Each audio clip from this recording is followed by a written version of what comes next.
pengorbanan yang terhianati. Hei, suamimu sedang tertawa di pelukan wanita lain, sementara kamu seumur hidup hanya akan membersihkan kotoran ibu mertuamu. Suara ibu kandungnya terdengar tajam penuh amarah. Orang tua yang hanya terbaring di pojok kamar itu. Singkirkan dia sekarang juga.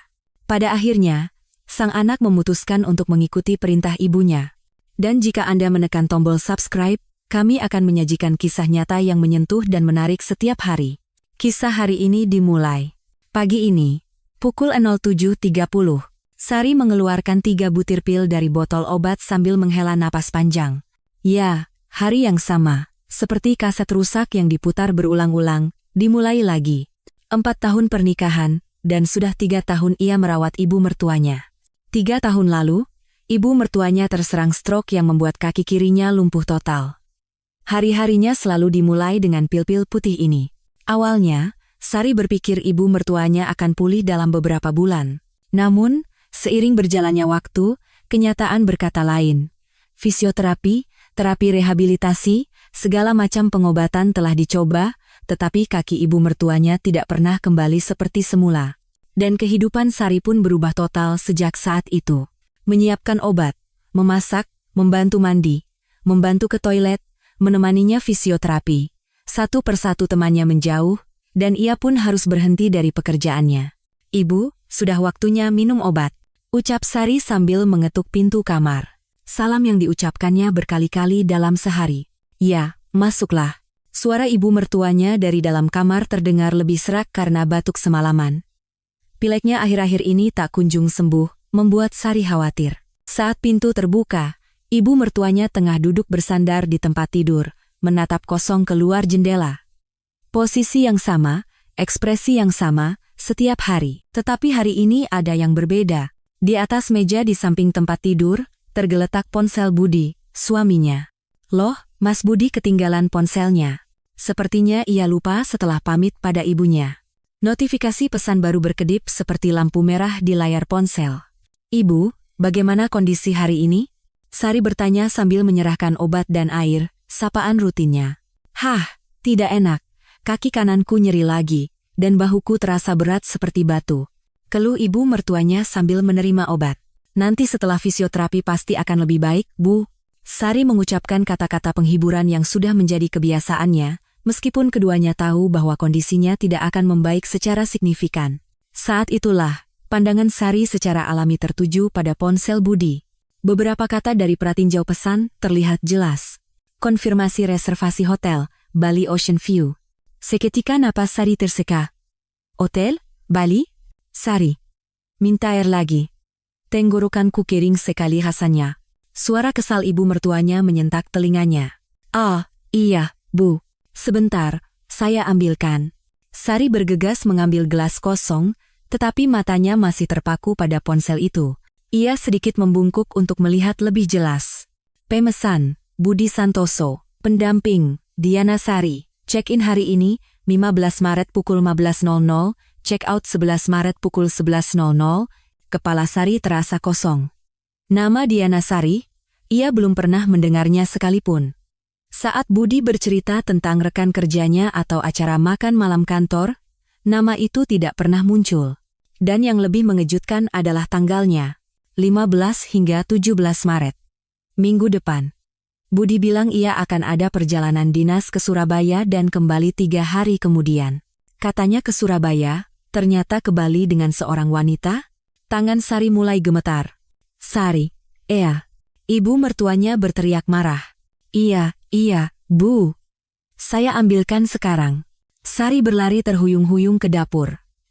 Sambil mengisi gelas dari dispenser, tangannya masih gemetar hingga air tumpah kemana-mana. Diana Sari. Siapa Diana Sari? Pikirannya kacau. Apakah ada orang seperti itu di kantor Budi, karyawan baru? Atau, saat itu, suara Budi dari belakang membuatnya terkejut dan berbalik. Sayang, mau buatkan kopi. Sari hampir saja menjatuhkan gelas air. Sejak kapan kamu di situ? Baru saya. Kenapa kaget begitu? Budi menatap Sari dengan ekspresi bingung. Sikapnya santai seperti biasa. Tidak apa-apa, hanya sedang sibuk menyiapkan obat ibu. Sorry cepot-cepot mencuri olosan. Oh begitu. Jadi, mau kopi? Iya, nanti setelah aku antar air ini ke ibu. Jawab Sari sambil berbalik membawa gelas air. Saat matanya bertemu dengan Budi, jantungnya berdebar kencang, tidak seperti biasanya. Oh ya, hari ini aku harus berangkat lebih pagi. Ada presentasi penting, kata Budi sambil menggiling biji kopi. Lagi? Akhir-akhir ini kamu sibuk sekali ya? Jam berapa? Sari bertanya senatural mungkin. Jam 10. Jadi aku harus berangkat jam 8:30. Presentasi di kantor? Iya, terkait proyek baru. Jawaban Budi terdengar lancar. Tetapi bagi Sari sekarang, semua kata-katanya terdengar seperti kebohongan. Dalam perjalanan kembali ke kamar ibu mertuanya, kaki Sari terasa lemas. Ibu, ini airnya. Lama sekali. Aku hampir mati kehausan. Ibu mertuanya mengeluh sambil mengambil gelas. Sari mencoba melirik ponsel Budi lagi, tetapi layarnya sudah mati. Ibu, mau sarapan apa pagi ini? Sari bertanya. Memaksakan diri untuk tetap tenang. Terserah. Toh aku juga tidak bisa merasakan apa-apa. Bagaimana kalau bubur ayam, kesukaan ibu? Tidak mau. Buatkan bubur biasa saja, kata ibu mertuanya dengan nada jengkel. Saat kembali ke dapur, Budi sudah selesai bersiap-siap, lengkap dengan dasinya. Melihatnya, Sari teringat pesan yang tadi dilihatnya, dadanya terasa sesak. Selama 3 tahun ini, apa yang telah kulakukan? Membatalkan semua janji dengan teman, berhenti bekerja, dan mendedikasikan seluruh waktuku untuk merawat ibu mertua.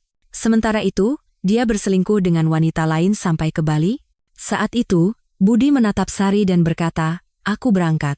Budi menyandang tasnya dan berjalan ke pintu depan. Iya, haci-haci. Suara Sari bergetar. Sepertinya ponselku tertinggal. Di mana ya? Budi bertanya sambil merogoh sakunya. Jantung Sari serasa berhenti berdetak. Oh, sepertinya di kamar ibu. Ah, benar juga. Tadi pagi aku pamit lalu meninggalkannya di sana. Budi dengan santai masuk ke kamar ibu mertuanya dan mengambil ponselnya. Sari mengamati ekspresi Budi dengan tajam, tetapi tidak ada perubahan sama sekali. Kalau begitu, aku benar-benar berangkat. Mungkin akan pulang telat hari ini. Lembuh lagi? Bukan. Sepertinya akan ada acara makan malam tim setelah presentasi. Itu juga bohong. Sari sekarang meragukan semua kata-kata Budi. Suara pintu depan yang tertutup membuat seisi rumah menjadi sunyi. Sari berdiri di depan kompor, memecahkan telur, tetapi tangannya gemetar hingga kulit telur jatuh ke dalam wajan. Sialan! Sari mengumpat pelan sambil memecahkan telur lagi. Suara telur yang mendesis pun tidak terdengar di telinganya. Pikirannya hanya dipenuhi oleh satu nama itu. Diana Sari. Sambil membalik telur, air mata Sari mulai menggenang. Dari kamar ibu mertuanya, terdengar panggilan lagi. Sari, toilet. Ija, bu, sebentar lagi. Sari menyeka air matanya, mematikan kompor, dan bergumam, sekarang, apa yang harus aku lakukan? Malam itu, baru lewat pukul 11 malam suara pintu depan terbuka. Sari sedang duduk meringkuk di sofa ruang tengah, menatap kosong ke arah televisi. Sebuah sinetron sedang tayang, tetapi ceritanya sama sekali tidak masuk ke kepalanya. Sudah malam ya? Budi berkata singkat sambil melepas sepatunya di pintu. Bau alkohol yang lebih pekat dari biasanya menusuk hidungnya. Sari bertanya tanpa menoleh.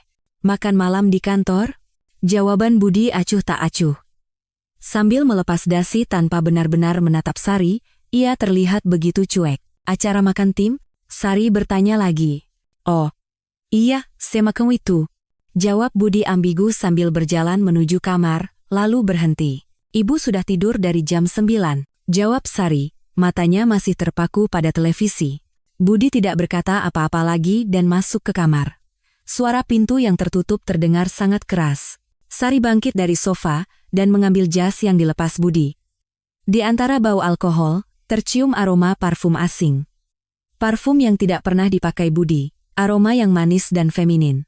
Keesokan paginya, Budi bangun 30 menit lebih awal dari biasanya.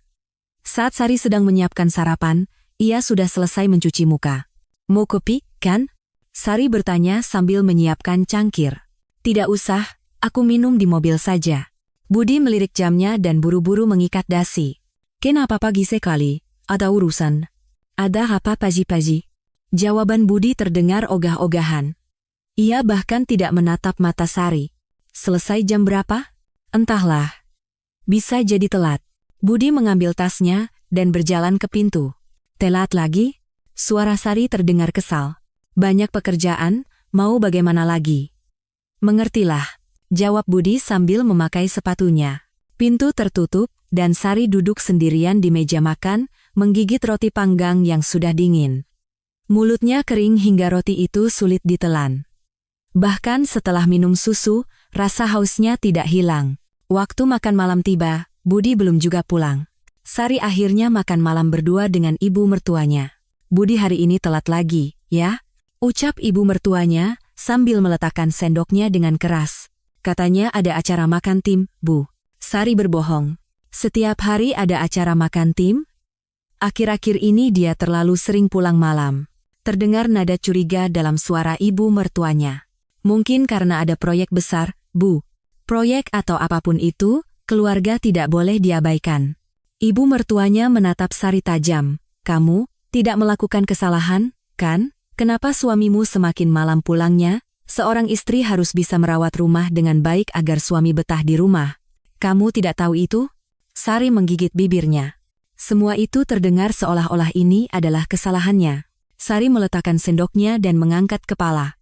Bukan seperti itu, Bu. Lalu apa? Apa normal pasangan baru menikah seperti ini? Kata-kata ibu mertuanya semakin tajam. Sari tidak tahan lagi dan bangkit dari kursinya. Kalau sudah selesai makan, biar saya bereskan. Ibu mertuamu sedang bicara. Tetapi Sari langsung masuk ke dapur. Malam semakin larut, Budi belum juga kembali. Sari duduk di sofa ruang tengah, menatap jam. Pukul 11, 12, lalu lewat jam 1 dini hari. Budi akhirnya pulang pada pukul 2 pagi. Masih dengan bau alkohol, ia membuka pintu dengan pelan. Sari pura-pura tidak mendengar dan tetap duduk di sofa. Budi melihat Sari, tetapi tidak berkata apa-apa dan langsung masuk ke kamar. Sari duduk sendirian dalam kegelapan. Kata-kata dingin ibu mertuanya dan sikap acuh tak acuh Budi menekan dadanya. Apa salahku? Sari memeluk lututnya dan terisak pelan. Selama 3 tahun ia telah melakukan yang terbaik, tetapi semuanya terasa seperti kesalahannya. Siang hari, bel pintu berbunyi. Sari sedang menyiapkan makan siang untuk ibu mertuanya. Siapa ya? Sari memeriksa interkom. Di layar terlihat wajah ibunya, Sumarni. Ibu? Sari membuka pintu dengan ekspresi terkejut. Tiba-tiba datang tanpa memberitahu, ada apa?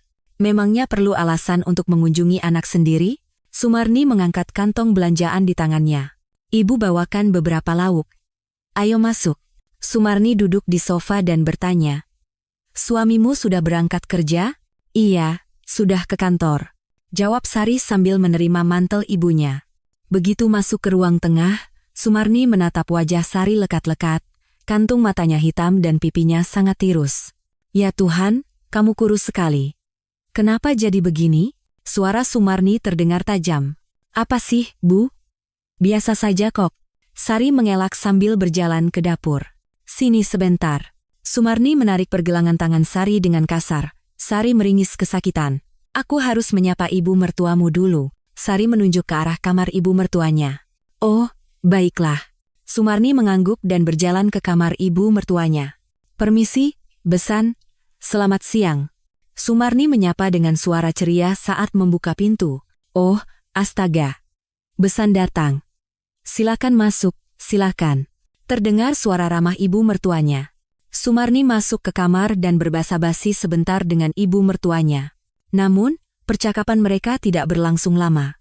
Sepertinya Sari terlihat sangat lelah akhir-akhir ini. Sumarni membuka percakapan dengan hati-hati. Ibu mertuanya terdiam sejenak, lalu menghela napas. Saya juga khawatir. Akhir-akhir ini dia aneh sekali. Jawab ibu mertuanya dengan suara pelan. Sumarni merasa tidak senang dengan respons dingin Besannya, tetapi ia tidak bertanya lebih jauh. Setelah pamit dengan sopan, ia keluar dari kamar. Di ruang tengah, Sumarni menyuruh Sari duduk di sofa. Sekarang, jujurlah. Ada apa? Suara Sumarni terdengar langsung ke intinya. Tidak ada apa-apa, Bu. Sari menggelengkan kepala. Jangan bohong, Ibu ini ibumu. Melihat kondisimu saja ibu sudah tahu. Sumarni mengguncang bahu Sari. Sari terdiam cukup lama. Ia hanya menggigit bibir sambil menatap lantai. Sepertinya, Mas Budi punya wanita lain. Saat Sari akhirnya membuka mulut, wajah Sumarni menegang. Apa, beraninya bajingan itu? Ibu, kecilkan suaranya. Sari buru-buru menenangkan ibunya. Kamu yakin? Aku melihat bukti reservasi hotel. Dipesan bersama wanita lain. Suara Sari bergetar. Sumarni mengepalkan tangannya dan menggeretakkan giginya. Dasar anjing gila. Lalu, apa yang akan kamu lakukan? Aku tidak tahu. Aku tidak tahu harus berbuat apa. Ukap Sari sambil menunduk. Sumarni melirik ke arah kamar ibu mertuanya, lalu merendahkan suaranya. Dengarkan ibu baik-baik. Kalau kamu terus hidup seperti ini, hidupmu akan hancur. Sumarni menggenggam tangan Sari erat. Ibu membesarkanmu susah payah. Sampai kapan kamu mau hidup bodoh seperti ini? Tapi Bu, mengurus mertua, sementara suami selingkuh. Kamu hanya jadi pembantu di rumah ini. Apa ini kehidupan yang kamu inginkan? Suara Sumarni terdengar penuh amarah. Memangnya apa yang bisa saya lakukan? Ucap Sari dengan mata berkaca-kaca. Sumarni menatap tajam ke arah kamar ibu mertuanya lagi, lalu mendekat ke Sari. Sari, orang tua yang terbaring di pojok kamar itu, beban sialan itu. Buang saja dia, bisik Sumarni. Apa maksud ibu? Maksudku, ibu tidak mau lagi melihat hidupmu hancur karena perasaan kasihan yang tidak berguna itu. Tatapan mata Sumarni berubah menjadi dingin. Sari menatap ibunya, secara naluriah ia mundur. Kata-kata ibunya terasa sangat menakutkan. Ibu, jangan bicara yang menakutkan seperti itu. Menakutkan? Ini kenyataan. Kenapa hanya kamu yang tidak sadar? Sumarni mencengkeram bahu Sari. Suamimu sedang bersenang-senang dengan wanita entah berantah, dan kamu mau menghabiskan sisa hidupmu membersihkan kotorannya, menyuapinya makan? Apa itu rencanamu? Ibu, kata-kata Sumarni semakin kasar. Coba pikirkan baik-baik. Masa mudamu membusuk di sini. Hanya ada satu cara untuk mengakhiri neraka ini. Sari tidak bisa menjawab.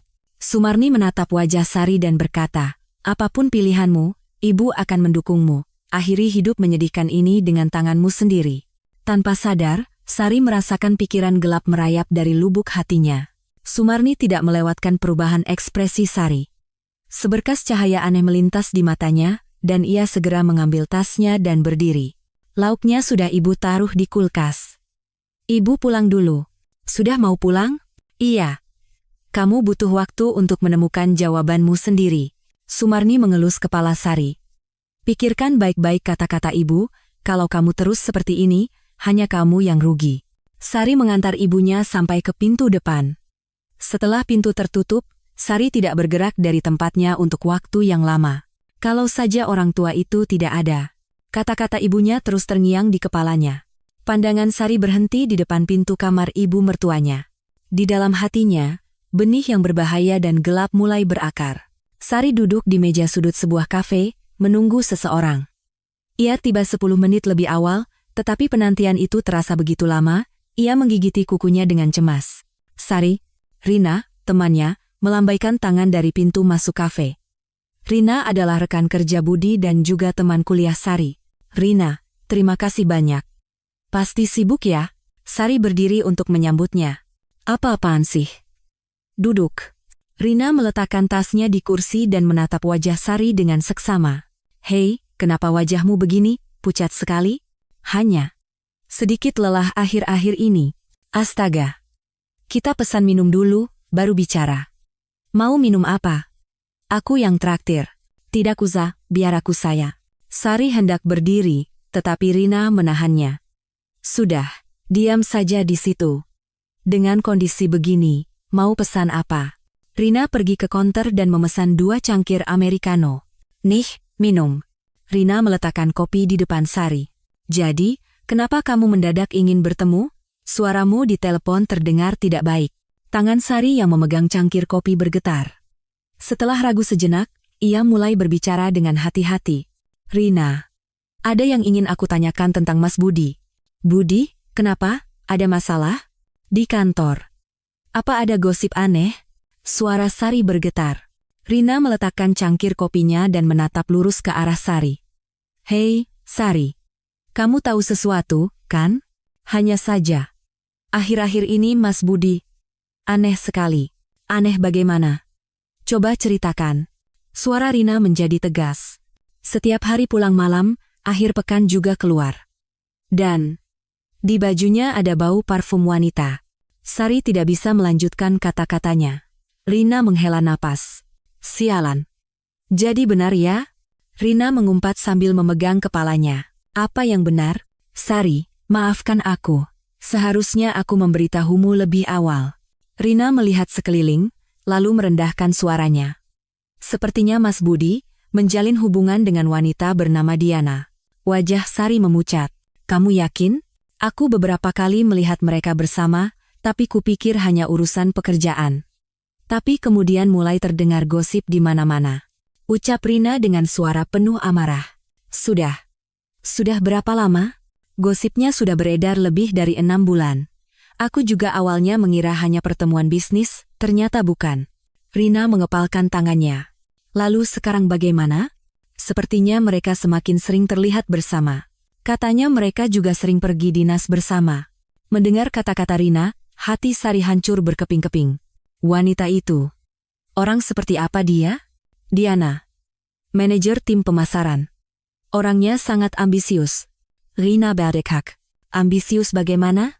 Dia tipe orang yang menghalalkan segala cara untuk sukses. Sebelum dengan Mas Budi, ada juga gosip dia bermain dengan pria beristri, tapi itu aku tidak tahu pasti. Sepertinya karena Mas Budi punya posisi bagus di kantor, dia menempel padanya. Ucap Rina dengan nada curiga. Maafkan aku, Sari. Seharusnya aku bilang dari awal, tapi karena aku juga tidak yakin, aku tidak berani bicara. Tidak apa-apa, Rina. Sari menggelengkan kepala, tetapi suaranya bergetar hebat. Apanya yang tidak apa-apa? Jangan menangis di sini. Rina memberikan tisu pada Sari. Sari, sekarang apa yang akan kamu lakukan? Aku tidak tahu. Sungguh tidak tahu. Ucap Sari sambil memegang kepalanya. Karena ibu mertuaku sakit, aku tidak bisa berpikir jernih. Ah, benar juga. Ada masalah ibu mertuamu. Ekspresi Rina menjadi rumit. Itu masalah terbesarnya. Aku tidak bisa meninggalkan ibu sendirian. Sial, benar-benar buntu. Rina memukul meja. Rina, aku pamit dulu ya. Maaf sudah merepotkanmu hari ini, dan terima kasih banyak. Sari berdiri. Sudah mau pulang? Iya, harus pulang. Menyiapkan makan malam untuk ibu. Baiklah. Sari, yang kuat ya. Kalau ada apa-apa, langsung hubungi aku. Mengerti? Rina memeluk Sari erat. Dalam perjalanan pulang, Sari berjalan terhuyung-huyung, pikirannya kosong.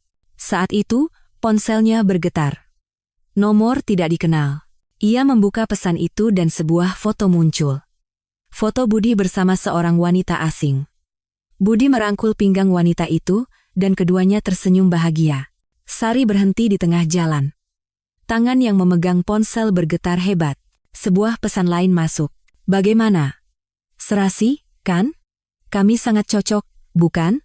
Tertanda, Diana. Dan pesan lainnya menyusul. Mas Budi bilang, dia khawatir kalau istrinya di rumah akan curiga. Jadi, sepertinya lebih baik saya beritahu langsung saja. Sekarang, mari selesaikan semuanya dengan bersih. Membaca pesan itu, Sari langsung terduduk di tempat. Harga dirinya yang tersisa hancur lebur. Orang-orang yang lewat menatapnya dengan cemas, tetapi Sari tidak merasakan apa-apa. Semuanya terasa telah berakhir. Malam itu pukul 11, Sari berdiri di depan kamar ibu mertuanya. Dari dalam kamar, terdengar suara napas yang teratur. Seberkas cahaya kecil dari celah pintu terbaring panjang di lantai. Sari perlahan meletakkan tangannya di gagang pintu. Sensasi logam dingin terasa di telapak tangannya. Ia ragu sejenak, lalu menarik tangannya kembali. Kembali ke ruang tengah, Sari terduduk di sofa dan memeluk lututnya. Sekarang, apa yang harus aku lakukan? Suara Sari menggema hampa di ruang tengah yang kosong. Ia mengeluarkan ponselnya lagi dan menatap foto yang dikirim Diana. Di wajah Budi, terpancar senyum bahagia yang belum pernah ia tunjukkan pada Sari. Ia bahkan tidak ingat kapan terakhir kali Budi menatapnya dengan ekspresi seperti itu. ia membaca kembali pesan terakhir. Sekarang, mari selesaikan semuanya dengan bersih. Kata selesaikan menusuk hati Sari seperti pisau. Dirinya kini telah menjadi sesuatu yang harus diselesaikan. Kata-kata Rina kembali terngiang. Gosipnya sudah beredar lebih dari 6 bulan. Wajah Sari terasa panas. Memikirkan bagaimana wanita itu memandangnya, ia merasa tidak tahan. Istri bodoh itu.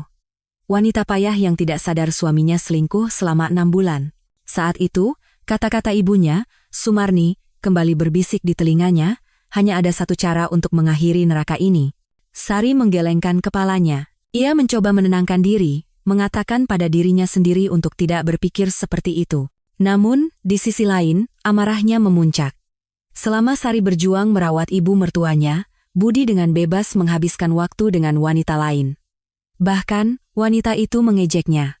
Sari mengepalkan tangannya. Kukunya menancap di telapak tangan, terasa sakit, tetapi rasa sakit itu justru menjernihkan pikirannya. Saat itu, terdengar suara batuk pelan dari kamar ibu mertuanya. Sari terkejut dan bergegas masuk. "Ibu, apa ada yang tidak nyaman?" "Sari, tenggorokan kuos. Minta air," ucap ibu mertuanya sambil berusaha bangkit dari tempat tidur. "Iya, Bu. Sebentar saya ambilkan." Sari mengambilkan air dari dapur dan menyerahkannya. "Ini, Bu. Minum pelan-pelan."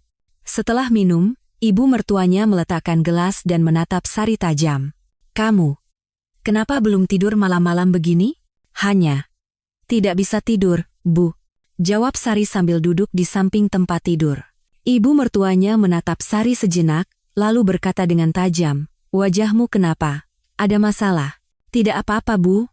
Saya baik-baik saja," jawab Sari sambil menunduk. "Apanya yang baik-baik saja? Tingkah lakumu akhir-akhir ini kacau sekali." Suara ibu mertuanya terdengar dingin. "Maaf, Bu. Budi belum pulang lagi, ya? Selalu begini. Pekerjaan kantor sedang sibuk, Bu." "Sibuk? Lalu untuk apa menikah? Hanya untuk menikah lalu tidak peduli?" Kata-kata ibu mertuanya menusuk hati Sari. "Bukan begitu, Bu. Bukan begitu bagaimana? Aku terbaring seperti ini, tentu saja Budi jadi malas pulang ke rumah." Ibu mertuanya menghela napas. "Ibu, tentu saja. Pasangan muda pasti kesal karena ada orang tua lumpuh di rumah." Mendengar kata-kata ibu mertuanya, Sari kehilangan kata-kata. "Keluarlah. Untuk apa kamu di sini malam-malam begini di depan kamarku?" ucap ibu mertuanya tanpa menatap Sari. Sari tidak bisa berkata apa-apa dan keluar dari kamar. Kembali ke ruang tengah, ia menatap keluar jendela. Awan menutupi bulan, lalu menyingkapnya kembali. Duduk di sofa, ia menatap ponselnya lagi. Meskipun ia telah menghapus foto dan pesan dari Diana, semua itu tidak bisa terhapus dari pikirannya. Jam menunjukkan lewat tengah malam. Budi masih belum pulang. Mungkin saat ini ia sedang bersama wanita itu. Sari bangkit lagi dan berjalan ke depan kamar ibu mertuanya. Kali ini, ia memegang gagang pintu lebih lama. Kamar itu kembali sunyi. Hanya suara napas teratur ibu mertuanya yang terdengar. "Sayang, sedang apa? Belum tidur?" Budi, yang baru saja masuk, bertanya saat melihat Sari berdiri di depan kamar ibunya. Bau alkoholnya pekat, tetapi ekspresinya tidak jauh berbeda dari biasanya. "Oh, tadi aku dengar suara ibu batuk," jawab Sari dengan suara gemetar. "Oh ya, apa beliau baik-baik saja?" Budi membuka sedikit pintu kamar ibunya. "Sepertinya sudah tidur. Tadi batuk ya? Sepertinya sudah tidak apa-apa. Ayo kita tidur." Budi menepuk pundak Sari dengan ringan, tetapi Sari tidak bergerak dari tempatnya. "Kenapa? Ada masalah?" Budi menatap wajah Sari. "Tidak apa-apa, hanya..." Sari tidak bisa menyelesaikan kalimatnya. "Kamu aneh akhir-akhir ini." "Ada apa?" Suara Budi terdengar khawatir. "Aku hanya lelah." "Kalau lelah, seharusnya tidur lebih awal, bukan berdiri di sini," ucap Budi sambil melirik jam. Sari tidak menjawab, hanya mengangguk. "Ayo, besok pasti sibuk lagi." Budi memegang tangan Sari dan membawanya ke kamar tidur. Tetapi langkah Sari terasa sangat berat. Berbaring di tempat tidur, ia tidak bisa tidur. Sari menatap langit-langit dan berpikir. Foto dan pesan yang dikirim Diana, kata-kata dingin ibu mertuanya, nasihat tajam ibunya. Semuanya menekan Sari sekaligus. Budi sudah tertidur pulas, mendengkur keras. Sari membenci Budi yang bisa tidur begitu nyenyak. Sari perlahan membalikkan badan, memunggunginya. Di dalam selimut, ia mengepalkan kedua tangannya. Meskipun ia mencoba memejamkan mata, bayangan hitam yang menyebar di bawah kelopak matanya tidak mau hilang. Aku harus membuat keputusan. Agar aku bisa bertahan hidup. Sebuah tekad yang gelap dan kuat mengendap di hatinya, seperti batu di dasar air. Dan Sari tahu. Besok siang. Tekad itu mungkin akhirnya akan menjadi kenyataan. Keesokan paginya, Sari sedang menyiapkan sarapan untuk ibu mertuanya. Budi belum bangun. Hari ini adalah hari libur, jadi semalam ia minum sampai larut. Saat itu, ponsel Budi berdering. "Halo?" Sari berhenti di depan pintu kamar, mendengarkan. "Ah, Diana, pagi sekali." Jantung Sari serasa berhenti berdetak. Iya. Sepertinya begitu. Semalam dia bertingkah aneh. Budi langsung terbangun. "Apa? Secepat itu menyuruhku menyelesaikannya?" Seluruh tubuh Sari membeku. "Itu. Tapi bagaimana? Panti jompo? Aku tidak pernah berpikir begitu." Sari menahan napas. "Memang kita akan bebas, tapi..." "Baiklah.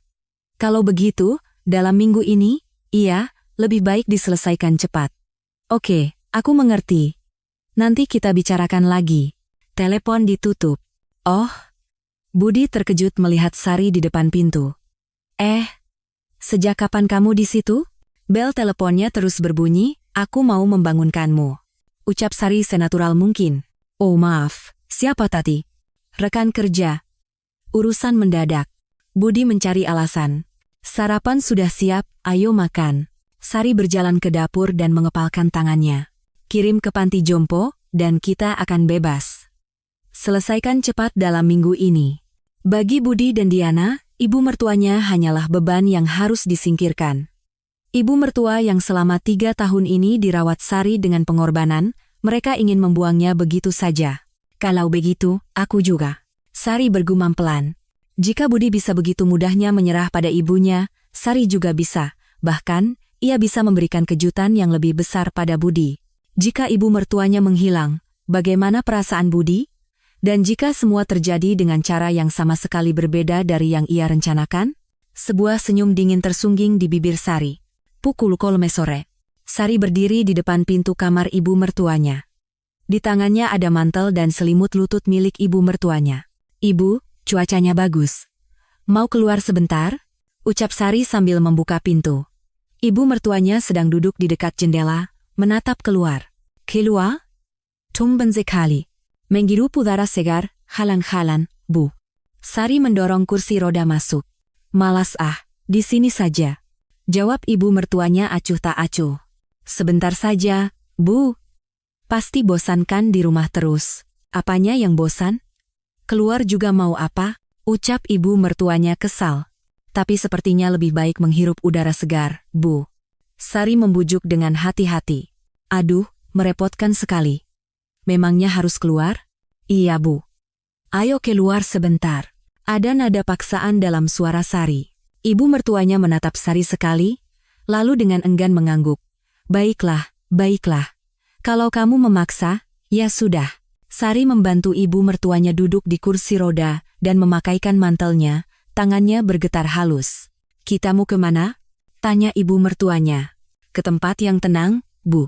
Jawab Sari sambil memegang gagang kursi roda. Saat keluar dari pintu depan, angin sejuk berhembus. Ibu mertuanya menarik napas dalam-dalam. Ternyata keluar memang sejuk juga ya. "Iya, kan? Pasti bosan di rumah terus." Sari mendorong kursi roda. Mereka meninggalkan jalan besar dan masuk ke sebuah gang kecil, tempat yang jarang dilalui orang.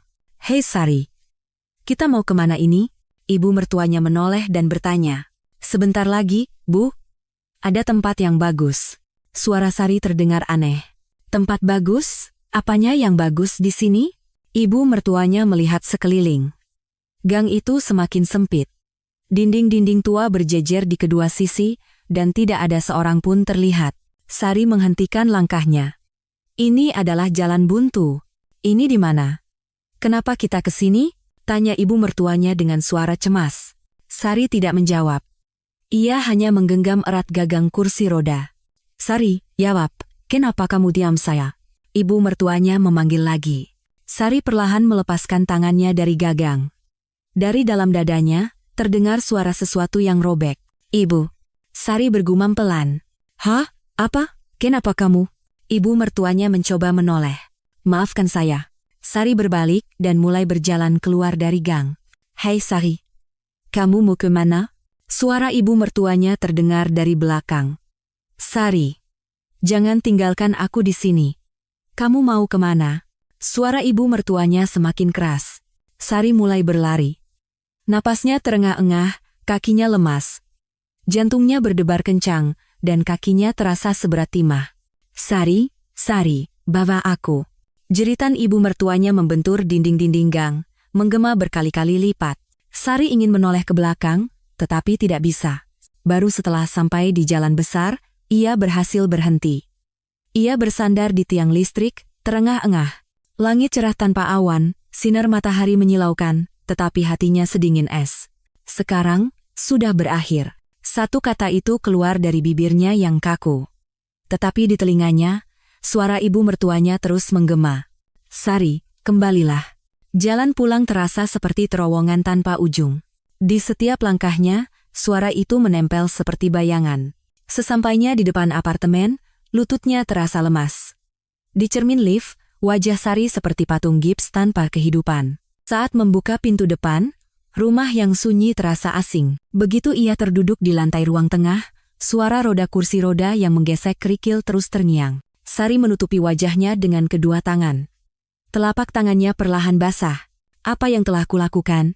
Satu kalimat itu buyar bersama napasnya yang terisak. Jalan untuk kembali sudah tidak ada lagi. Sari tetap duduk di lantai ruang tengah, tidak bisa bangkit.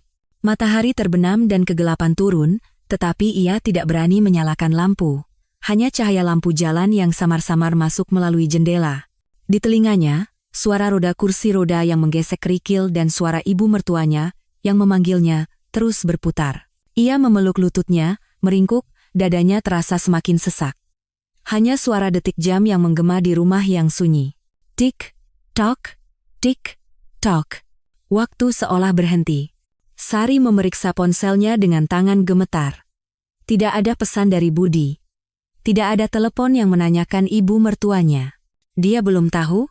Sebuah suara lirih bergema di dalam hatinya. Saat itu terdengar suara air dari dapur. Tetes, tetes, tetes. Sari terkejut dan menoleh. Apa aku tidak menutup keran dengan benar? Pikirnya. Ia bangkit terhuyung-huyung dan pergi ke dapur. Keran air sudah tertutup rapat. Tetapi suara tetesan air terus terdengar. Halusinasi pendengaran di kepalanya. Apa aku mulai gila? Sari bergumam pelan. Ia mencoba mengambil air dari kulkas, tetapi tangannya gemetar hebat hingga hampir menjatuhkan gelas. Setelah berhasil minum seteguk air, ia kembali ke ruang tengah. Tanpa sadar, ia duduk di sofa tempat ibu mertuanya biasa duduk. Dari bantal sofa, terasa seolah-olah kehangatan tubuh ibu mertuanya masih tertinggal. Ah! Sari berteriak dan langsung bangkit. Ia menatap keluar jendela. Kegelapan telah menyelimuti. Memikirkan ibu mertuanya sendirian kedinginan di suatu tempat di gang itu, hatinya terasa seperti diiris-iris. Tidak, berhenti berpikir. Sari menjambak rambutnya sendiri dan berteriak. Tetapi pikirannya hanya dipenuhi oleh ibu mertuanya. Apa selimut lututnya terpasang dengan baik, dia tidak membawa obatnya. Sari, kembalilah. Suara ibu mertuanya kembali terngiang di telinganya. Sari menutup kedua telinganya dengan tangan. Hentikan. Hentikan. Saat itu, terdengar suara kunci pintu digital dari pintu depan. Bip bip bip bip bip. Seluruh tubuh Sari membeku. Budi sudah pulang.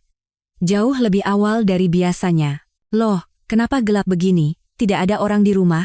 Budi berteriak dari pintu depan. Sari bergegas menekan saklar lampu ruang tengah. Cahaya yang tiba-tiba terang membuat matanya perih. Kenapa tidak menyalakan lampu? Budi masuk ke ruang tengah dan menatap Sari dengan aneh. Oh, aku lupa menyalakannya. Jawab Sari dengan canggung. Ibu mana? Pandangan Budi mengarah ke kamar ibu mertuanya. Jantung Sari berdebar kencang. Tenggorokannya kering hingga suaranya tidak bisa keluar dengan baik.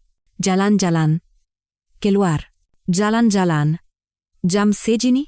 Budi melirik jam dan mengerutkan kening. Sudah hampir jam 8.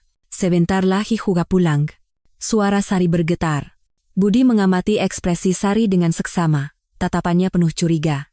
Pergi dengan siapa? Sendirian. Sendirian? Dengan satu kaki yang tidak bisa digerakkan, naik kursi roda, sendirian? Suara Budi menjadi tajam.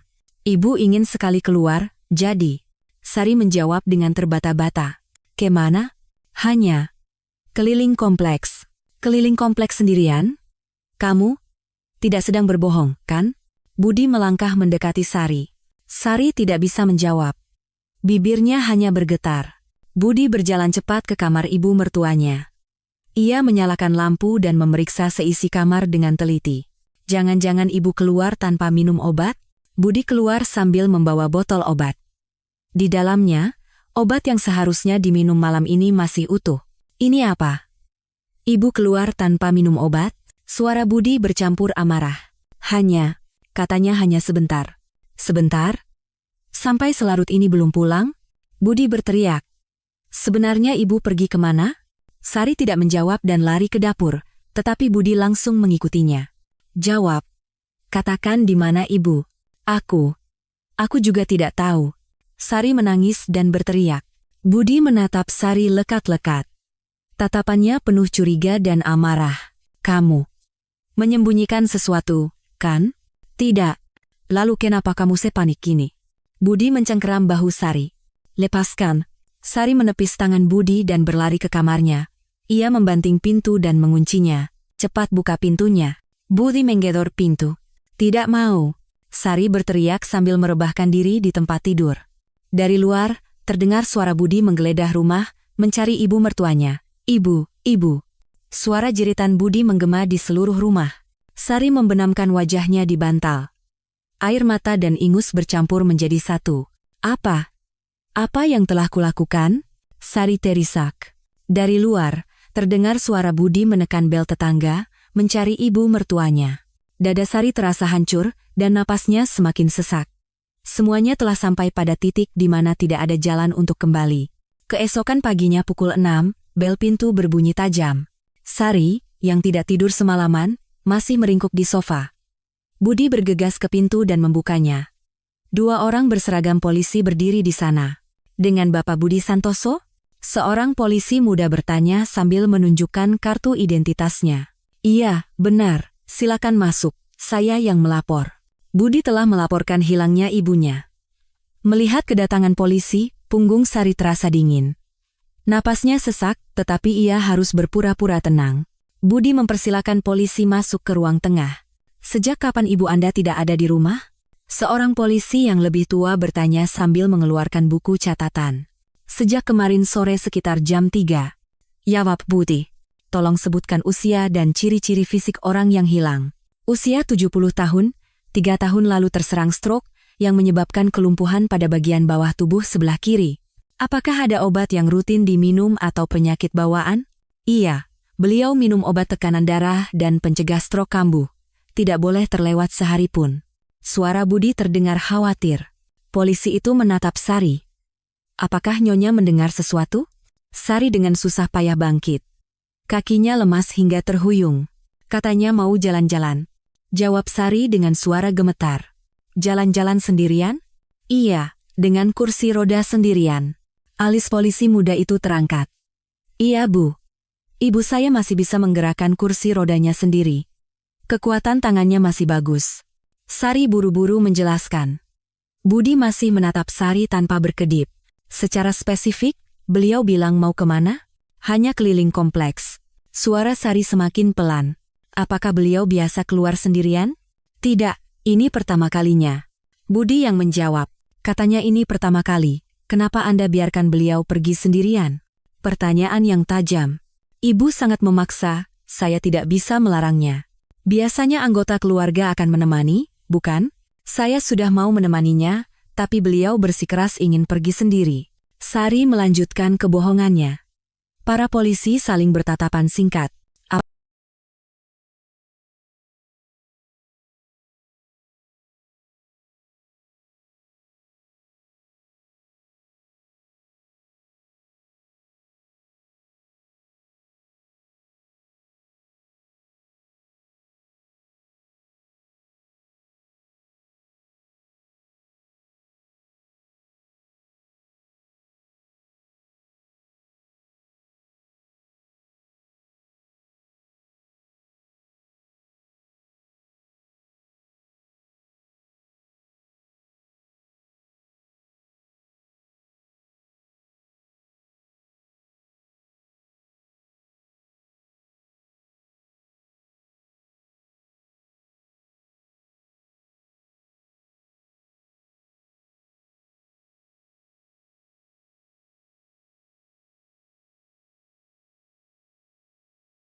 Apakah ada pertengkaran atau konflik dalam keluarga? Tidak, sama sekali tidak. Jawab Budi dengan tegas. Tetapi pandangan polisi itu kembali ke Sari. Nyonya, bagaimana hubungan Anda dengan ibu mertua? Baik. Jawab Sari terbata-bata. Baik dalam bentuk lampau? Pertanyaan polisi itu tajam. Tidak, maksud saya baik. Sampai sekarang. Bibir Sari terasa kering. Lalu kenapa Anda hanya melihat ibu mertua Anda pergi sendirian? Mungkin karena sedang sibuk dengan pekerjaan rumah jadi tidak melihat. Budi ikut menimpali. Baiklah. Kami akan memulai pencarian di sekitar sini. Jika ada kabar, segera hubungi kami. Baik, Pak. Setelah polisi pergi, Budi menutup pintu dan perlahan mendekati Sari. Kamu benar-benar tidak tahu apa-apa, kan? Suaranya pelan tapi dingin. Aku tidak tahu. Sari menghindari tatapannya. Tidak tahu? Kamu bilang tidak tahu? Budi mencengkram bahu Sari. Ibu bersikeras mau pergi sendiri, bagaimana aku bisa melarangnya? Seharusnya kamu ikuti. Aku sudah mau mengikutinya, tapi beliau tidak mau. Tidak mau? Kenapa? Katanya ingin sendiri. Merasa jenuh. Jadi kamu biarkan saja? Suara Budi meninje. Memangnya aku harus bagaimana? Tidak mungkin aku paksakan. Aku juga sedih. Kata-kata Sari bohong, tetapi suaranya terdengar meyakinkan. Budi menyipitkan matanya. Benarkah? Benar. Aku juga khawatir setengah mati. Sari menepis tangan Budi dan pergi ke dapur. Budi menatap Sari sejenak, lalu mengepalkan tangannya. Sialan. Budi memukul dinding dan masuk ke kamarnya. Sari bersandar di wastafel dapur. Napasnya terengah-engah. Seteguk air dingin tidak bisa menghilangkan dahaga di tenggorokannya. Sekarang bagaimana, kalau polisi mulai menyelidik? Pikiran Sari kacau. Pukul 2 siang, Ibu Parmi, tetangga lantai bawah, menekan bel rumah Sari. Saat pintu terbuka, Ibu Parmi berdiri dengan wajah cemas yang terlihat di antara kerutan wajahnya. Sari, sudah ada kabar tentang ibumu? Belum, Bu. Suara Sari terdengar lemas. Aduh, gawat ini. Boleh Ibu masuk? Silakan, Bu. Sari mempersilakan Ibu Parmi masuk ke ruang tengah. Tadi polisi bolak-balik ke sini. Ucap Ibu Parmi sambil duduk di sofa. Iya, tadi pagi mereka datang. Tapi begini, Sari. Ibu Parmi melihat sekeliling, lalu merendahkan suaranya. Bu Ningsih bilang dia melihat sesuatu yang aneh. Jantung Sari mulai berdebar. Apa katanya, Bu? Kata Bu Ningsih, kemarin sore ada sebuah mobil yang parkir lama di gang itu. Lama? Iya, lebih dari 1 jam. Mesinnya tidak dimatikan, terus menyala. Sepertinya ada orang di dalam, seperti sedang menunggu sesuatu. Pandangan Ibu Parmi menatap tajam wajah Sari. Sekitar jam berapa itu, Bu? Sekitar jam 7 malam. Waktu itu dia sedang jalan-jalan setelah makan malam. Sari menelan ludah. Saat itu, bel pintu berbunyi lagi. Saat Sari membuka pintu, Ibu Ida, pemilik warung makan di ujung gang, berdiri terengah-engah. Sari, ada apa, Bu? CCTV warungku. Mungkin ibu mertuamu terekam di sana. Wajah Sari seketika menegang. CCTV? Iya, aku pasang di depan warung. Ini harus segera ditunjukkan ke polisi. Saat Ibu Ida mengeluarkan ponselnya, Sari buru-buru menahannya. Tunggu sebentar, Bu. Kenapa? Harus cepat dilaporkan. Biar kita periksa dulu saya. Suara Sari bergetar. Ibu Parmi, yang mendengar percakapan dari ruang tengah, mendekat. Ada apa ini? CCTV-nya mungkin merekam ibu mertuanya Sari. Ucap Ibu Ida dengan bersemangat. Kalau begitu harus segera dilihat. Ayo. Ibu Parmi langsung berdiri. Ayo kita pergi. Sari hendak ikut. Saya ikut. Tidak usah. Kamu tunggu di sini. Siapa tahu ibumu pulang. Ibu Ida melambaikan tangan. Iya, biar kami yang periksa dan kabari. Setelah keduanya pergi, Sari menutup pintu dan bersandar di dinding. Kakinya lemas, dan ia terduduk di lantai. 30 menit kemudian, Ibu Ida kembali sambil berlari membawa ponselnya. Sari, hibau. Ada apa, Bu? Aku sudah periksa CCTV-nya, dan benar-benar terekam. Jantung Sari serasa copot. Ibu mertuamu terekam sedang di kursi roda. Begitu ya. Tapi anehnya, beliau sendirian. Tidak terlihat ada yang mendorong. Sari menghela napas lega. Berarti beliau benar-benar pergi sendiri ya? Entah pergi sendiri atau tidak, tapi di CCTV gang itu, beliau sendirian. Dan ada yang lebih aneh lagi. Ibu Ida mendekat ke Sari. 20 menit kemudian, terekam seseorang lari keluar dari gang itu. Seluruh tubuh Sari membeku. Lari keluar? Iya, pakai hoodie. Wajahnya tidak terlihat, tapi sepertinya perempuan muda. Oh, begitu. Aneh sekali kan? Aku harus segera lapor polisi. Ibu Ida mulai menelepon 112. Sari tidak bisa mencegahnya lagi. Pukul 6 sore, saat Budi pulang, sebuah mobil polisi sudah terparkir di depan gedung. Sari melihat pemandangan itu dari jendela, seluruh tubuhnya gemetar. Saat itu, ponsel Sari berdering, nomor tidak dikenal. Halo, dengan Ibu Sari? Saya Diana, suara wanita asing. Diana. Setelah menyapa, ia langsung melanjutkan. Anda hebat juga ya, seluruh tubuh Sari membeku. Saya tidak mengerti apa maksud Anda. Jangan pura-pura. Hari itu saya ada di gang itu. Suara Diana berubah dingin. Saya melihat semuanya. Anda meninggalkan ibu mertua Anda dan kabur. Ibu mertua yang Anda buang di jalanan yang dingin itu, sudah saya bawa ke tempat yang aman. Napas Sari tercekat. Ibu. Jadi di mana beliau sekarang? Ternyata Anda masih peduli ya. Diana tertawa sinis. Tolong beritahu saya, kumohon. Hahaha, lucu sekali. Dulu Anda membuangnya, sekarang. Suara Diana penuh ejekan. Besok kita bertemu dan bicara. Datang sendiri. Di mana? Nanti saya kirim lokasinya. Dan jangan pernah bilang pada polisi. Demi keselamatan ibu mertua Anda. Telepon ditutup. Sebuah pesan masuk. Besok jam 2 siang, parkiran belakang Taman Kota, datang sendiri. Nyawa ibu mertua Anda taruhannya. Sari menjatuhkan ponselnya. Diana yang membawa ibu mertuanya. Semuanya berjalan sesuai rencana di telapak tangan Diana. Keesokan paginya, suara Budi terdengar dari arah pintu depan. Sari, polisi membawa rekaman CCTV. Keluar. Sari mengambil ponsel yang jatuh di lantai dan bangkit dengan kaki gemetar. Pesan dari Diana masih tertera di layar.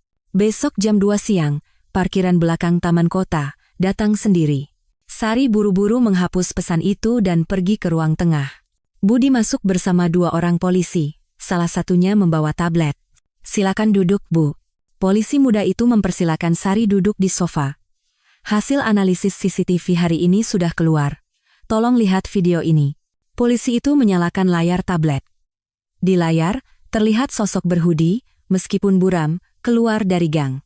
Dilihat dari waktunya, ini sekitar 20 menit setelah ibu mertua Anda hilang. Jantung Sari berdebar, tetapi ia merasa sedikit lega. Sosoknya sendiri tidak terekam. Apakah Anda kenal orang ini? Saya tidak tahu. Sari menjawab dengan susah payah. Hoodie-nya menutupi wajahnya, jadi sulit diidentifikasi. Tapi dari postur tubuhnya, sepertinya wanita muda. Polisi itu memperbesar gambar. Budi menatap layar dengan saksama. Apa ada orang yang kamu kenal memakai hoodie seperti ini? Budi bertanya pada Sari. Aku tidak tahu. Sari menggelengkan kepala. Tetapi ada yang aneh, polisi yang lebih tua angkat bicara. Orang ini mendorong kursi roda ibu mertua Anda dan memasukkannya ke dalam mobil. Napas Sari terseka. Nomor plat mobilnya teridentifikasi? Tanya Budi. Tertutup sebagian, hanya terlihat beberapa angka. Kami harus terus menyelidikinya. Apa ada hubungannya dengan ibu saya? Kemungkinan besar. Waktunya terlalu cocok. Polisi itu menutup tabletnya. Kami akan merilis video ini ke media untuk mencari saksi. Wajah Sari memucat. Lakukan saja, Pak. Mungkin akan ada saksi lain yang muncul. Lalu, apa ibu saya bisa ditemukan lebih cepat? Tanya Sari dengan suara gemetar. Kami harap begitu. Setelah polisi pergi, Budi menatap Sari. Kamu tidak apa-apa? Apanya? Akhir-akhir ini kamu sangat aneh. Apa karena masalah ibu? Tatapan Budi penuh curiga. Tentu saja. Ibu hilang. Bagaimana bisa aku tidak cemas? Tapi kecemasanmu berbeda. Seperti kamu menyembunyikan sesuatu. Budi mendekati Sari. Ada yang kamu sembunyikan dariku, kan? Tidak ada. Baiklah. Aku mau keluar sebentar. ucap Budi sambil memakai jaketnya. Kemana? Aku mau menyusuri jalan yang ibu lewati, ucap Budi sambil memakai sepatunya. Kenapa? Polisi kan sudah mencari di sana. Tetap saja, siapa tahu. Aku harus melihatnya sendiri agar tenang. Suara Budi terdengar khawatir. Iya, aku harus ke sana. Siapa tahu ada petunjuk lain. Budi membuka pintu. Mau ikut? Tidak. Kamu di rumah saja. Siapa tahu ibu menelepon. Budi berhenti sejenak. Kalau ibu pulang, langsung telepon aku ya. Iya, baiklah. Pintu tertutup dan Sari sendirian. Dari jendela, Sari melihat Budi berjalan ke arah gang. Dia benar-benar pergi mencari? Sari bergumam. Dadanya terasa semakin berat. Ia tahu Budi tidak akan menemukan apa-apa di gang itu. Setelah Budi pergi, bel pintu berbunyi. Rina, teman Sari dan rekan kerja Budi, datang. Sari, ada hal penting yang mau aku bicarakan. Sekarang, ini tentang Diana. Sangat penting. Sari membukakan pintu dan Rina masuk. Ekspresinya serius. Sari, wajahmu kacau sekali. Tidak tidur semalaman ya? Tidak bisa tidur. Pantas saja. Pasti berat sekali karena masalah ibu mertuamu. Duduk.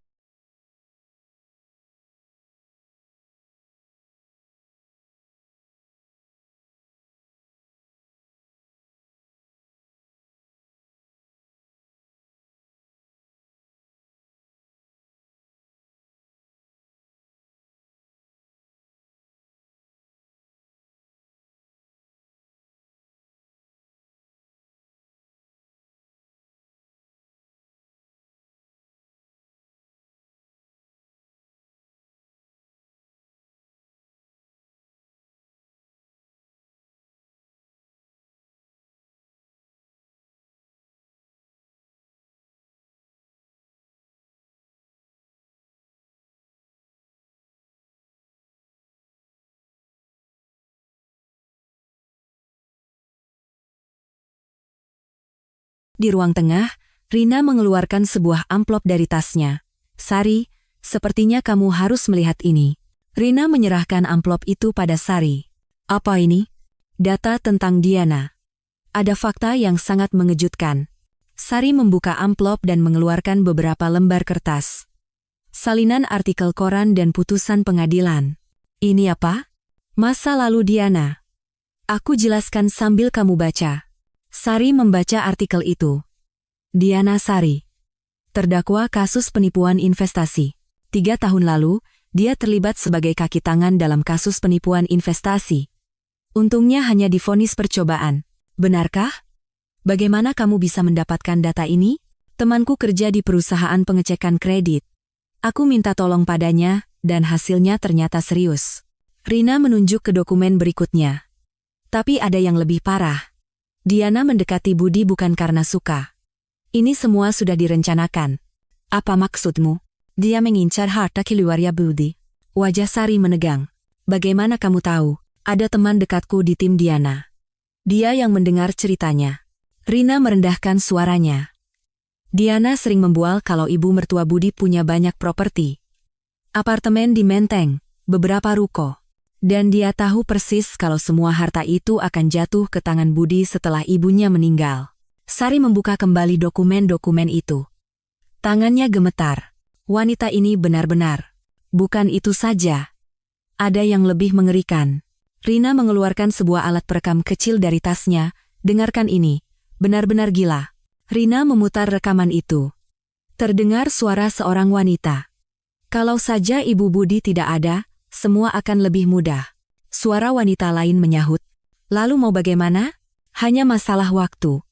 Toh usianya sudah tua dan badannya sakit-sakitan. Suara wanita pertama terdengar dingin. Tapi kan ada menantunya. Wanita itu bukan masalah. Dia hanya ibu rumah tangga yang tidak tahu apa-apa. Polos, ya lebih mudah. Sari memberi isyarat agar Rina mematikan rekaman itu. Ia tidak mau mendengarnya lagi. Kapan ini direkam? Sekitar seminggu yang lalu. Aku tidak sengaja mendengarnya bicara di telepon di toilet kantor. Rina memasukkan kembali alat perekam ke tasnya. Sari, wanita ini sangat berbahaya. Dia benar-benar seorang kriminal berencana. Benar-benar wanita berbahaya. Gumam Sari. Tapi ada yang lebih aneh lagi. Rina semakin merendahkan suaranya. Diana akhir-akhir ini sangat tertarik dengan kasus hilangnya ibu mertuamu. Wajah Sari memucat.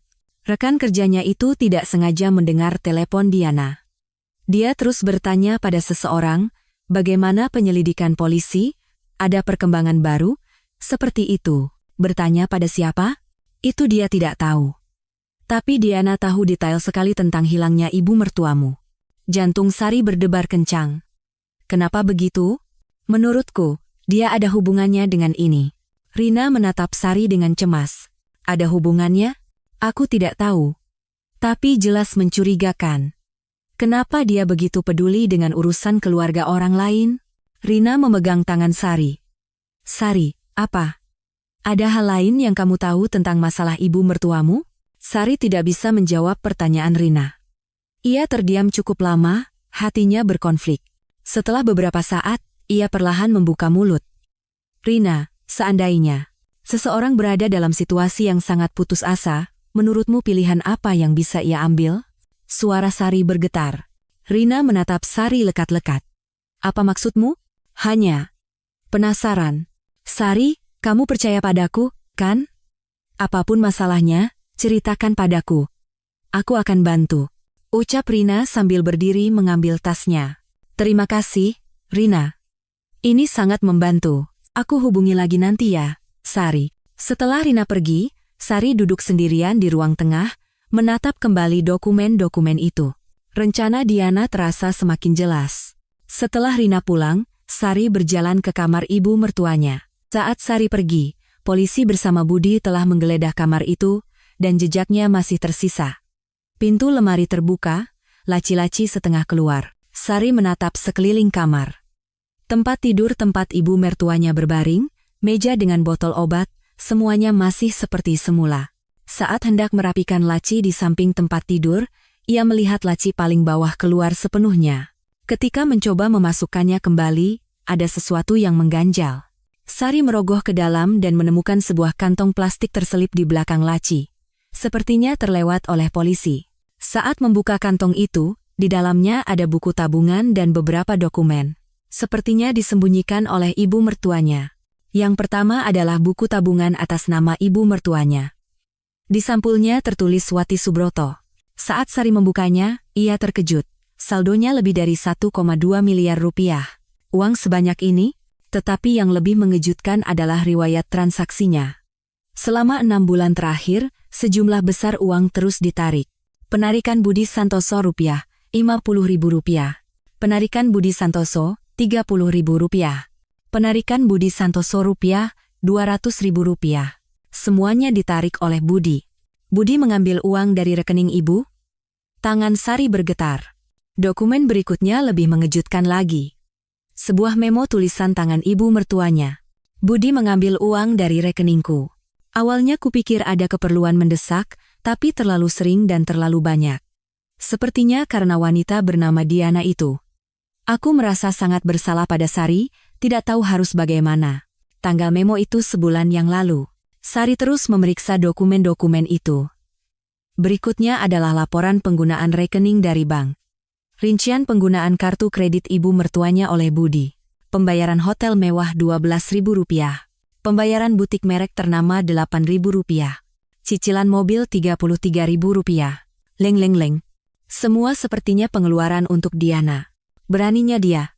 Sari gemetar karena marah. Budi memanfaatkan kondisi ibu mertuanya yang tidak bisa memeriksa sendiri untuk mengambil uangnya. Dan uang itu digunakan untuk berselingkuh dengan Diana. Sari terus mencari, dan lebih banyak bukti muncul. Ada juga dokumen pinjaman atas nama ibu mertuanya yang diajukan oleh Budi, pinjaman sebesar Rp300 juta. Tujuannya, modal usaha, tetapi jelas uang itu diberikan pada Diana. Sampai 300 juta? Sari mencoba menghitung berapa banyak uang yang telah diambil Budi. Uang tunai dari rekening 300 juta, penggunaan kartu 100 juta, pinjaman 300 juta, total lebih dari 700 juta rupiah. Seluruh kekayaan ibu mertuanya perlahan-lahan terkuras. Saat itu, sebuah memo terakhir dari ibu mertuanya menarik perhatiannya. Budi, ibu tahu kamu menggunakan uang ibu untuk berselingkuh dengan wanita bernama Diana itu. Selama 6 bulan terakhir kamu mengambil banyak uang untuk diberikan padanya. Biaya hotel, hadiah, bahkan mobil. Apa kamu pikir ibu tidak tahu karena lumpuh? Laporan rekening dari bank datang semua. Ibu juga tahu kamu diam-diam menggunakan kartu ibu dan mengambil pinjaman 300 juta atas nama ibu. Alasan ibu diam selama ini adalah karena ibu memikirkan luka yang akan diterima Sari. Anak baik ini sudah berkorban merawat ibu selama 3 tahun, sementara kamu menggunakan uang itu untuk selingkuh. Ibu merasa sangat malu. Sari, maafkan ibu. Alasan ibu bersikap dingin padamu selama ini adalah karena ibu terlalu malu dengan perbuatan anakku. Setiap kali melihatmu, ibu merasa bersalah, jadi ibu pikir lebih baik bersikap kejam. Agar nanti jika kamu dan Budi berpisah, kamu bisa pergi dengan bebas dan tenang karena sudah membenci ibu sejak sekarang. Ibu tidak punya keberanian untuk memberitahumu bahwa Budi berselingkuh dengan uang ibu. Maafkan ibu karena tidak bisa melindungimu. Budi, ibu sendiri yang akan menyelesaikan semua ini. Berhenti memberikan uang pada Diana dan berhenti selingkuh. Sari, jika ibu tidak bisa memberikan surat ini langsung padamu, gunakan dokumen-dokumen ini untuk menuntut Diana. Kamu tidak pantas diperlakukan seperti ini. Ketahuilah bahwa sikap dinginku adalah karena rasa bersalah. Sari tidak bisa menahan air matanya lagi. Ibu mertuanya, hingga akhir, masih mengkhawatirkannya. Saat itu, terdengar suara kunci pintu dari depan. Budi sudah pulang. Sari buru-buru memasukkan dokumen-dokumen itu ke dalam kantong plastik dan menyembunyikannya di balik bajunya. Buku tabungan ia kembalikan ke belakang laci. Budi membuka pintu kamar dan masuk. Sedang apa? Budi bertanya sambil melihat sekeliling. Sedang merapikan kamar ibu. Jawab Sari sambil berdiri. Tatapan Budi menjadi tajam. Merapikan? Apa? Barang-barang yang diberantakan polisi. Jawab Sari senatural mungkin. Apa kamu menemukan sesuatu yang aneh? Budi mendekati Sari. Tidak ada. Tidak ada apa-apa. Sari menggelengkan kepala. Benaka? Budi memeriksa laci satu persatu. Sungguh. Sari merasa tegang, menyadari dokumen yang disembunyikan di balik bajunya. Budi memeriksa sampai ke bawah tempat tidur, lalu terlihat lega. Oh, kalau begitu, tidak apa-apa. Budi hendak keluar kamar, lalu berhenti. Oh ya, Sari. Iya? Apa kamu pernah melihat buku tabungan ibu atau semacamnya? Jantung Sari serasa berhenti berdetak. Buku tabungan apa? Hanya. Sepertinya aku harus mulai mengurus aset ibu. Ibu bahkan belum ditemukan. Kenapa sudah bicara soal aset? Sari menimpali dengan tajam. Budi terkejut sejenak, tetapi segera berpura-pura tenang. Hanya untuk berjaga-jaga. Setelah Budi keluar, jantung Sari berdebar kencang. Sekarang di tangannya ada bukti kunci untuk menghancurkan Budi dan Diana sepenuhnya. Ia harus menepati wasiat terakhir ibu mertuanya. Pukul 2 siang, di parkiran belakang taman kota. Sari duduk di bangku, menunggu Diana. Di balik bajunya, tersimpan dokumen-dokumen bukti yang ditinggalkan ibu mertuanya. 15 menit kemudian, sebuah mobil sedan hitam masuk ke parkiran. Diana turun dari mobil, mengenakan kacamata hitam. Sudah menunggu ya? Diana duduk di depan Sari dengan senyum santai. Di mana ibu mertua saya? Tanya Sari dengan suara gemetar. Sabar, kita bicara dulu. Diana mengeluarkan ponselnya dan menunjukkan sebuah foto. Ibu mertuanya terbaring di tempat tidur di sebuah kamar kumuh. Di mana ibu? Tenang saja.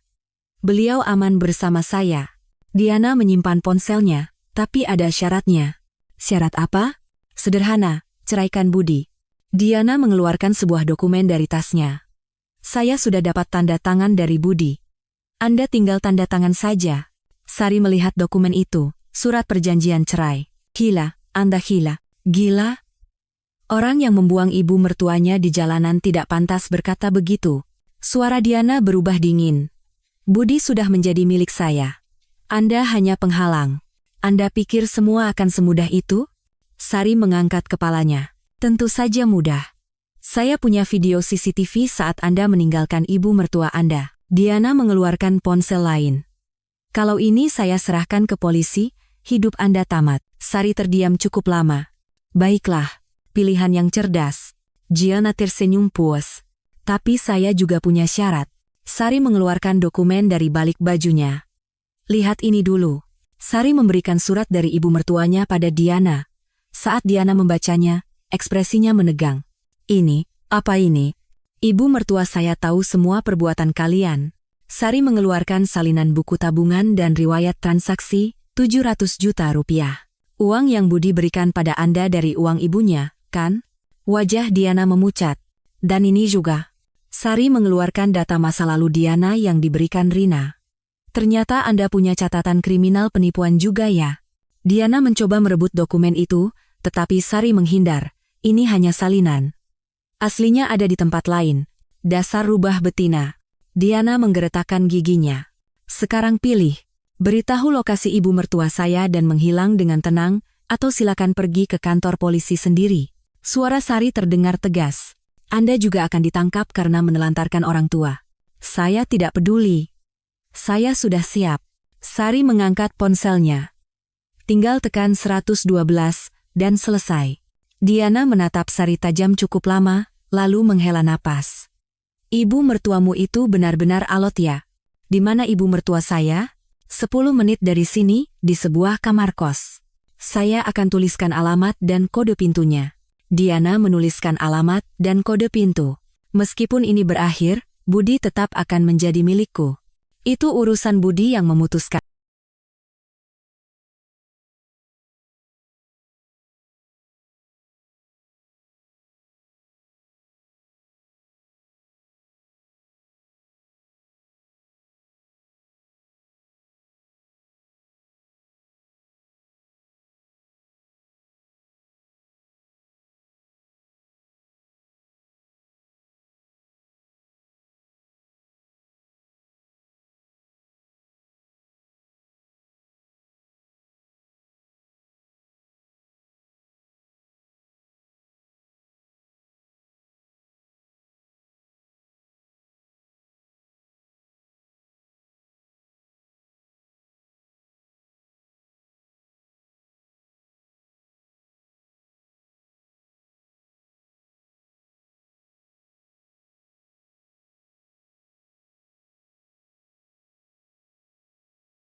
Ucap Sari sambil berdiri.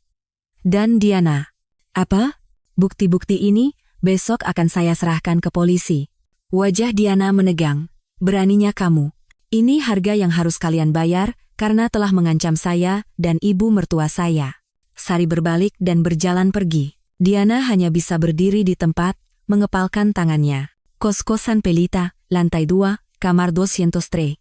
Saat Sari membuka pintu, ibu mertuanya sedang terbaring di tempat tidur. Ibu. Sari berlari hendak memeluknya, tetapi ibu mertuanya memalingkan wajah. Untuk apa kamu kesini? Suara ibu mertuanya bergetar. Sari tidak bisa berkata apa-apa. Apa ibu sebegitu beratnya menjadi beban untukmu? Apa kamu begitu berharap ibu lenyap? Bukan, Bu. Bukan begitu. Sari berlutut. Lalu apa? Apa kamu pikir dengan tubuh seperti ini, aku bisa mendorong kursi roda pulang sendiri? Suara ibu mertuanya penuh amarah. Maafkan saya, Bu.